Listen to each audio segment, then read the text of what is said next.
Hey everyone, welcome to my channel. আজকে আমি যে বইটা নিয়ে কথা বলবো সেটা মূলত একটা জাপানিজ বই। এই বইয়ের নাম হচ্ছে ইকিগাই। ইকিগাই মূলত দীর্ঘ ও সুখী জীবনে জাপানি রহস্য নিয়ে রচিত একটি বই। আর বইটি লিখেছেন হেক্টর গার্সিয়া এবং ফ্রান্সিস মিরালস। আমার কাছে বইয়ের অনুবাদ ভার্সনটা আছে এবং এটার অনুবাদ করেছেন ফরহাদ হোসেন। সো এই বইয়ে মেইনলি যেটা বলা আছে সেটা তার প্রচ্ছদেই দেওয়া আছে যে এটার মূল বিষয়টা কি। যেমন এখানে মূল বিষয়টা হচ্ছে আপনার দীর্ঘদিন কিভাবে সুখী এবং ভাবে বেঁচে থাকা যায় এবং উদ্দেশ্যপূর্ণভাবে আপনি বেঁচে থাকতে পারেন। সো এই বইটার লেখার জন্য হেক্টর গার্সি এবং ফ্রান্সিস মিরালস তারা দুইজন মেইনলি একই চিন্তা ভাবনার মানুষ। তারা জাপানের অকিনাওয়া নামের একটা দ্বীপে যে গবেষণা করেন এবং গবেষণার ফলস্বরূপ তার গবেষণাপত্র বলতে পারেন বা সেটা সারাংশ হিসাবে এই বইটি তারা রচনা করেছেন। এবং এই বইয়ে বিভিন্ন মানুষ যারা অনেক দিন পর্যন্ত বেঁচে আছেন তাদের ইন্টারভিউ নেওয়া হয়েছে এবং সেটার মাধ্যমে লেখক দেখাতে চেয়েছেন, লেখক আর কি দুজন লেখক ওনারা দেখাতে চেয়েছেন যে কিভাবে একটা মানুষের জীবন অনেক দীর্ঘ হতে পারে। আর শুধু দীর্ঘ জীবনই নাই, কিভাবে তারা সুখী এবং উদ্দেশ্যপূর্ণভাবে একটা জীবন যাপন করতে পারে সেইটার জন্য যে গাইডলাইন বলেন বা সেটা যে গবেষণা করে তারা যেটা বের করতে পেরেছে সেটাই মেনলি এই বইয়ে আলোচনার বিষয়। সো এখানে ইকিগাই শব্দটা বোঝানোর জন্য তারা একটা ডায়াগ্রাম ব্যবহার করেছেন এবং সেই ডায়াগ্রামটা মূলত এখানে ডায়াগ্রামটা মূলত হচ্ছে মার্ক উইনের। এবং হ্যাঁ, মার্ক উইনের ডায়াগ্রাম, যেটা এই যে এই ডায়াগ্রামটা দেখতে পাচ্ছেন এইটার মাধ্যমে বোঝানোর চেষ্টা করেছে যে একটা মানুষের ইকিগাই কি হতে পারে। তো এই ডায়াগ্রামটা বোঝার আগে আমরা এই শব্দ ইকিগাই শব্দটা যেই দুটি শব্দ ব্লেন্ডে তৈরি হয়েছে সেই দুটি শব্দের কারণটা জানা মানে অর্থটা জানার চেষ্টা করব। সো ইকিগাই, ইকি শব্দের অর্থ হচ্ছে, এটা দুইটাই জাপানি শব্দ এবং ইকি শব্দের অর্থ হচ্ছে টু লিভ। আর গাই শব্দের অর্থ হচ্ছে রিজন, অর্থাৎ আর রিজন টু লিভ, বেঁচে থাকার যে কারণ সেটাই মূলত ইকিগাই বা অর্থপূর্ণ জীবনের কারণ বা অর্থপূর্ণ জীবন বা লাইফের পারপাসটা কি, এটা নিয়ে মূলত ইকিগাই শব্দটা। এবং এই যে ডায়াগ্রামটা এইভাবে বোঝানো হয়েছে যে চারটা ডায়াগ্রাম আঁকা হয়েছে এবং ডায়াগ্রামে চারটা মেইনলি বৃত্ত আঁকা হয়েছে। সেই বৃত্তে চারটা যদি আপনার একসাথে ব্লেন্ড হয়ে যায় তখনই বুঝতে পারবেন যে আপনার জীবনে ইকিগাই এর মধ্য দিয়ে আপনি যাচ্ছেন। সো ইকিগাইয়ের যে চারটা বিষয়টা ছিল সেটা হচ্ছে, প্রথমত হচ্ছে যে নাম্বার ওয়ান হচ্ছে যে এমন একটা কাজ সেটা হচ্ছে আপনাকে ভালোবাসতে হবে। এবং নাম্বার টু, আপনাকে এক্সপার্ট হইতে হবে, অর্থাৎ ইউ আর গুড অ্যাট, যে যে ধরনের কাজে আপনি ভালো করতে পারবেন এমন ধরনের কাজ।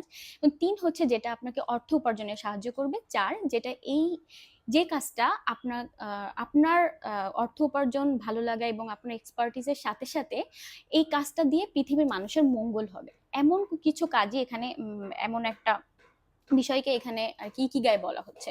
সো এখন প্রশ্ন হচ্ছে এমন কাজ কি হইতে পারে। ধরেন একজন আপনার যে হচ্ছে রাইটার, আমরা রাইটারদের বোঝাই যে একজন রাইটার হচ্ছে লিখে এবং সে ভালোবেসেই লিখে।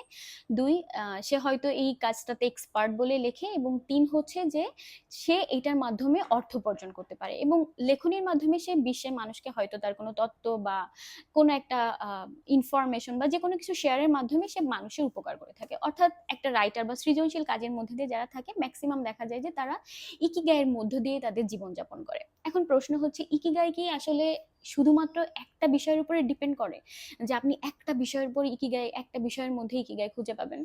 সো আমার কাছে মনে হয় বিষয়টা এমন না। বিষয়টা হচ্ছে যে এমন কিছু যে আপনার ভালো লাগে, সে প্রত্যেকটা জিনিসকে যদি আপনি একই সূত্রে গাঁথতে পারেন এবং আপনি যদি মনে করেন যে এই সব কিছু মিলেই আপনার জীবনের ইকিগাই।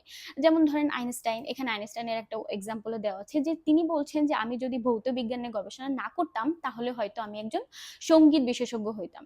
অর্থাৎ সে তার অবসর সময়ে কিন্তু ভায়োলিন বাজাতেন। এবং এটা করে বোঝা যাচ্ছে যে সে তার এমন কিছু কাজ যেটা দিয়ে অর্থ উপার্জন করছিল, তার ভালো লাগছিল, তার এক্সপার্টিজ আছে, তার পাশাপাশি সে তার মননের যত্ন নেওয়ার জন্য এমন একটা কাজ করছিলেন যেটা সে ভালোবাসে, সেটা হচ্ছে সঙ্গীত নিয়ে গবেষণা বা ভায়োলিন বাজানো, বা সঙ্গীত নিয়ে গবেষণা না আর কি, সঙ্গীত চর্চাটাকে চালিয়ে যাওয়া। সুতরাং মিউজিক নিয়ে যে কাজ বা মিউজিকের প্রতি তার যে ভালোবাসা সেটাই মেইনলি সে কন্টিনিউ করে গিয়েছে তার লাইফে।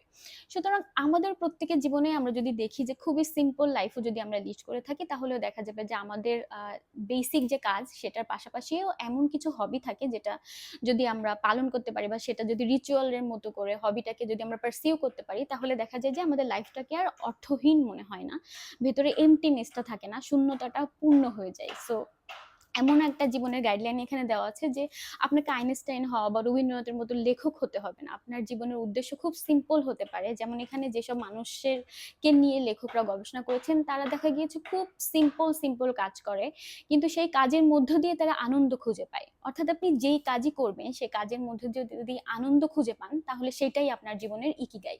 এবং সেটা যদি আপনাকে আনন্দ দেয় এবং আপনাকে অর্থ উপার্জনে সাহায্য করে, পাশাপাশি হচ্ছে আপনার জীবনটাকে আপনি ভালোবেসে বারবার ওই কাজটা করেন, তাহলে দেখা যাবে আস্তে আস্তে কিন্তু আপনি এক্সপার্ট হয়ে যাবেন। এখানে একটা এক্সাম্পল খুব ভালো লেগেছে যে তার বাবা এবং ছেলে একটা বিজনেস করে সুশি বানানো, জাপানিজ একটা খাবার। তো সেটাকেই তারা বানায়, তারা একটা কাজই করে এবং সেটাকে এত নিখুঁত ভাবে করে যে তারা মানে জাপানে একদম বিশ্ববিখ্যাত সুশি তারা তৈরি করতে সক্ষম হয়। অর্থাৎ এবং এত সফলতার পরও তারা কিন্তু আলাদা কোনো ব্রাঞ্চ খুলে না, তারা একটা কাজই খুব সুন্দর করে করে এবং খুবই নিখুঁত ভাবে করার চেষ্টা করে।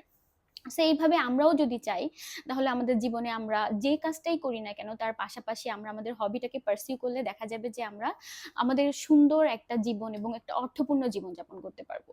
সো এই লেখকরা যে এখানে যে গবেষণা করেছিলেন, সেখানে যে তারা শুধু ওয়াইটাই খুঁজে পেয়েছিলেন তা না, তারা বিভিন্ন গবেষণা করা হয়, তারা ডিফারেন্ট ডিফারেন্ট সিম্পল উত্তর দেয় যে যাদের উপর গবেষণা করা হয়, কেউ হয়তো 105 বছর, কেউ 107, কেউ 112, কেউ 116, কেউ 122, এরকম অনেক বছর বেঁচে আছেন, তাদের যে অভিজ্ঞতাগুলো শেয়ার করার জন্য বলা হয়।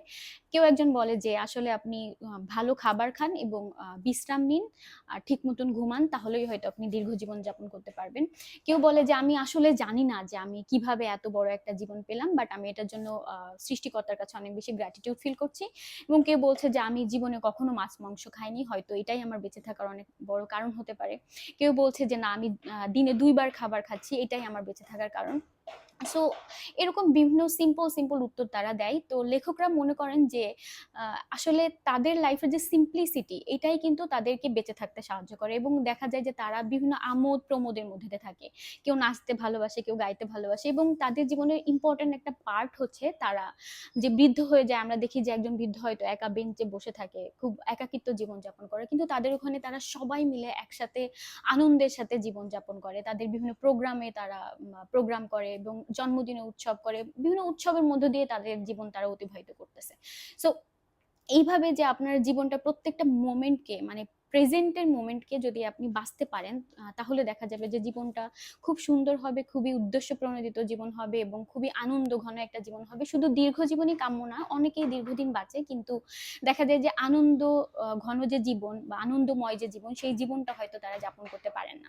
সো এই বইটাতে এই ধরনের বিষয়গুলো আলোচনা করা আছে এবং কিছু লাইফস্টাইল নিয়ে কথা বলা আছে, যেমন হচ্ছে আপনার ব্যায়াম করা এবং ভালো খাবার খাওয়া। এখানে দেখা গিয়েছে যারা দীর্ঘদিন বাঁচে তারা প্রোটিনের পরিমাণের চেয়ে সবজি, শাক, এই ধরনের ফল, এইগুলো তাদের খাবারের ভীষণ মানে একটা বিরাট অংশ জুড়ে থাকে। এবং পাশাপাশি তারা কিছু ব্যায়াম করে, যেমন যোগ ব্যায়াম করে, তারপর জাপানিজ কিছু ব্যায়াম আছে সেগুলো করে। এক একজন এক এক জিনিস করে এবং কেউ হাঁটে এবং তারা বিশ্রাম নেয়, তারা সকালবেলা উঠে কেউ, এবং তাদের আরেকটা মোস্ট ইম্পর্টেন্ট কথা হচ্ছে যে রিটায়ারমেন্ট শব্দটা, যেটা আর কি ইংলিশ একটা শব্দ, সেটা জাপানিজদের মধ্যে নাই। তারা জীবনের শেষ দিন পর্যন্ত কাজ করে যাওয়ার চেষ্টা করে। এমনকি দেখা গিয়েছে যে 110 বছর পর্যন্ত তাদের টেক কেয়ার করার জন্য কোনো মানুষই দরকার হয় না, তারা নিজেরাই নিজেদেরকে টেক কেয়ার করতে পারে এবং কর্মের মধ্যে দিয়েই তারা বাঁচে। অর্থাৎ প্রতিদিন আপনার যে ভ্যালু আছে সেটা আপনি আপনার কর্মের মধ্যে দিয়ে খুঁজে পান, এবং সেভাবেই হচ্ছে আপনার জীবনটাকে আপনি দীর্ঘায়িত করতে পারেন এবং আনন্দময় করতে পারেন, এবং উদ্দেশ্য আপনার যে বেঁচে আছেন, আপনার বেঁচে থাকার পেছনে উদ্দেশ্যটাকে আবিষ্কার করতে পারেন। সো এই বইটা পড়ার পর আমার কাছে মনে হয়েছে তাহলে কেন আমরা আমাদের জীবনে ইকিগাইকে খুঁজে পাই না, বা উদ্দেশ্যপূর্ণভাবে আমরা কেন বাঁচতে পারি না, কেন আমাদের লাইফের পারপাস উদ্দেশ্য কি আমরা বুঝতে পারি না।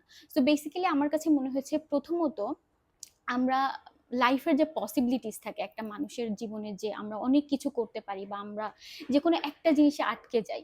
যেমন আমি হয়তো ছোটবেলায়, যেমন আমার ক্ষেত্রে মনে হয়েছে যে আমি খুব ম্যাথ করতে ভালোবাসতাম। সো ম্যাথমেটিশিয়ান হওয়ার আমার খুব ইচ্ছে ছিল, কিন্তু আলটিমেটলি সেটা আমার পার্সিউ করা হয় নাই। তো এরপরে কি আমার জীবনটা থেমে থাকবে? আমার জীবনে ইকিগাই কি আমি আর খুঁজে পাবো না? তো বেসিক্যালি বিষয়টা এমন না। যদি আমি আমাকে নিয়ে গবেষণা করি বা আমাকে নিয়ে নিজেকে জানার চেষ্টা করি, তাহলে দেখা যাবে ম্যাথ ছাড়াও আরো হয়তো অনেক কিছুই ছিল আমার লাইফে, বা এখনো হয়তো আমি এক্সপ্লোর করতে পারি, যেটা থেকে আমি এক্সপার্টিস হতে পারি বা যেটা করতে আমার ভালো লাগে। আরেকটা জিনিস হচ্ছে যে আমরা একে অপরের সাথে কম্পেয়ার করি। নিজের যে ইউনিকনেস আছে সেটাকে না খুঁজে আমরা অন্য মানুষের মতন হওয়ার চেষ্টা করি।